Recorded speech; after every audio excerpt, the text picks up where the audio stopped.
ಬೆಂಗಳೂರಿನಲ್ಲಿ ಹೆಚ್ಚಾಗುತ್ತಲೇ ಇದೆ ಬಾಂಬ್ ಬೆದರಿಕೆ ಕರೆ. ಅಂದರೆ 10 ದಿನದ ಅಂತರದಲ್ಲಿ ಎರಡನೇ ಬಾರಿಗೆ ಬೆದರಿಕೆ ಮೇಲ್ ಸಂದೇಶ ಬಂದಿದೆ. ಅಪರಿಚಿತ ವ್ಯಕ್ತಿಯಿಂದ ಮೇಲ್ ಮಾಡಿ ಬಾಂಬ್ ಬೆದರಿಕೆ. ನೋಡಿ, ಬೆಂಗಳೂರಿನಲ್ಲಿ ಈ ಬಾಂಬ್ ಬೆದರಿಕೆ ಕರೆ ಬರ್ತಾ ಇರೋದು ಬಹಳ ಜಾಸ್ತಿ ಆಗಿಬಿಟ್ಟಿದೆ.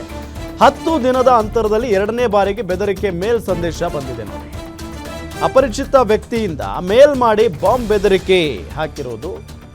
ಜಪಾನ್ ಹಾಗೂ ಡಚ್ ರಾಯಭಾರಿ ಕಚೇರಿಗೆ ಬಾಂಬ್ ಬೆದರಿಕೆಯನ್ನು ಹಾಕಲಾಗಿದೆ. ಮೇಲ್ನಲ್ಲಿ ಉದಯನಿಧಿ ಸ್ಟಾಲಿನ್ ಹೆಸರು ಉಲ್ಲೇಖ ಮಾಡಿರುವಂತ ಆರೋಪ. ಸ್ಟಾಲಿನ್ ವಿರುದ್ಧ ನೋಡಿ, ಪ್ರಕರಣ ದಾಖಲಿಸದ ಹಿನ್ನೆಲೆ ಆರ್ಡಿಕೆ ಐಇಡಿ ಬಾಂಬ್ ಇಟ್ಟಿರುವ ಬಗ್ಗೆ ಬೆದರಿಕೆ ಕರೆ ಬಂದಿರುವುದು. ಜಪಾನ್ ಹಾಗೂ ಡಚ್ ರಾಯಭಾರಿ ಕಚೇರಿಗೆ ಬಾಂಬ್ ಬೆದರಿಕೆ ಕರೆ ಬಂದಿದೆ. ಮೇಲ್ನಲ್ಲಿ ಉದಯನಿಧಿ ಸ್ಟಾಲಿನ್ ಹೆಸರು ಉಲ್ಲೇಖ ಮಾಡಿರುವಂಥ ಆರೋಪ ಇದೆ. ಸ್ಟಾಲಿನ್ ವಿರುದ್ಧ ದೂರು ಕೊಟ್ಟರೂ ಪ್ರಕರಣವನ್ನು ದಾಖಲಿಸಿಲ್ಲ. ಪ್ರಕರಣ ದಾಖಲಿಸದ ಹಿನ್ನೆಲೆ ಆರ್ಡಿಕೆ ಐಇಡಿ ಬಾಂಬ್ ಇಟ್ಟಿರುವ ಬಗ್ಗೆ ಬೆದರಿಕೆಯನ್ನು ಹಾಕಲಾಗಿದೆ. ರಾಯಭಾರಿ ಕಚೇರಿಯ ವಾಶ್ರೂಮ್ನಲ್ಲಿ ಬಾಂಬ್ ಇಟ್ಟಿರೋ ಸಂದೇಶವನ್ನು ಕಳುಹಿಸಿದ್ದಾರೆ. ಬೆಂಗಳೂರಿನ ಜಪಾನ್ ರಾಯಭಾರಿ ಕಚೇರಿಗೆ ಸಂದೇಶ ಬಂದಿರೋದು.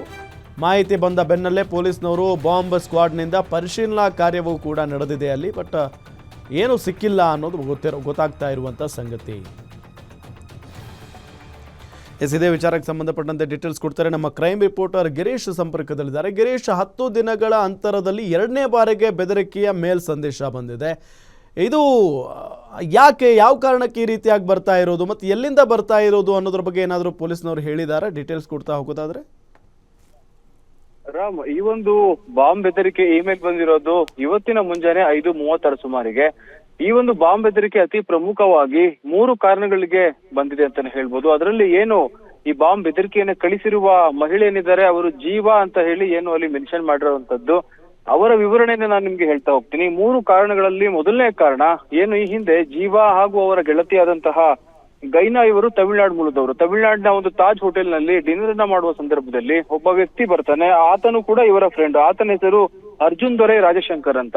ಈ ವ್ಯಕ್ತಿ ಏನ್ ಮಾಡ್ತಾನೆ, ಇವರನ್ನ ಆ ತಾಜ್ ಹೋಟೆಲ್ ನ ಒಂದು ಕೊಠಡಿಗೆ ಕರೆದುಕೊಂಡು ಹೋಗ್ತಾನೆ. ಅಲ್ಲಿ ಏನು ತಮಿಳುನಾಡಿನ ಮುಖ್ಯಮಂತ್ರಿ ಆಗಿರುವ ಉದಯನಿಧಿ ಸ್ಟಾಲಿನ್ ಅವರು ಇದ್ರು.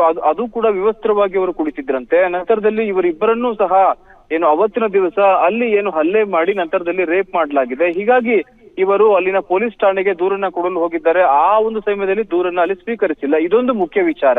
ಎರಡನೇ ವಿಚಾರವಾಗಿ US ಕಾನ್ಸುಲ್ ಏನಿದ್ದಾರೆ ಅವರ ಒಂದು ಫೋನ್ ಟ್ಯಾಪಿಂಗ್ ಅನ್ನ ಮಾಡಿದ್ದಾರೆ. ಈ ಒಂದು ವಿಚಾರವಾಗಿಯೂ ಸಹ ಅಲ್ಲಿನ DGP ಆಗಿರುವ, ಅದರಲ್ಲೂ ತಮಿಳುನಾಡಿನ DGP ಆಗಿರುವ ವೆಂಕಟರಮನ್ ಅವರು ಯಾವುದೇ ರೀತಿಯ ದೂರನ್ನ ದಾಖಲು ಮಾಡ್ಕೊಳ್ತಿಲ್ಲ ಎನ್ನುವುದು ಎರಡನೇ ವಿಚಾರ.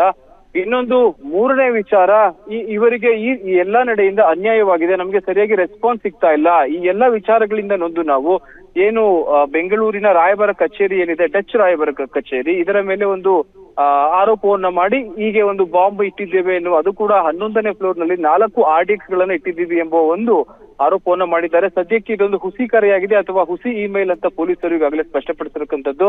ಅದರಲ್ಲಿ ಅತಿ ಪ್ರಮುಖವಾಗಿ ಇವರು ಹೇಳುವ ರೀತಿಯಲ್ಲಿ ಇನ್ನು ಕೇವಲ 1 ಗಂಟೆಯ ಒಳಗೆ FIR ಅನ್ನ ಮಾಡಲೇಬೇಕು, ಇಲ್ಲವಾದಲ್ಲಿ ನಾವು ಮುಂದಿನ ಹಂತದಲ್ಲಿ ಬೇರೆ ಬೇರೆ ಜಾಗಗಳಲ್ಲಿ ಬಾಂಬ್ಗಳನ್ನ ಇಡ್ತೀವಿ ಅಂತ ಹೇಳಿದ್ದಾರೆ. ಆದ್ರೆ ಇವರು ಯಾರು, ಎಲ್ಲಿಯವರು ಅಂತ ಪತ್ತೆ ಹಚ್ಚೋದೇ ಪೊಲೀಸರಿಗೆ ದೊಡ್ಡ ಕೆಲಸ ಆಗಿದೆ ರಾಮ್. ಒಟ್ಟಾರೆ ಇದೊಂದು ಹುಸಿ ಕರೆ ಅನ್ನೋದು ಸದ್ಯದ ಮಾಹಿತಿ ರಾಮ್. ಓಕೆ, ಥ್ಯಾಂಕ್ ಯು ತಮ್ಮೆಲ್ಲ ಮಾಹಿತಿಗಾಗಿ.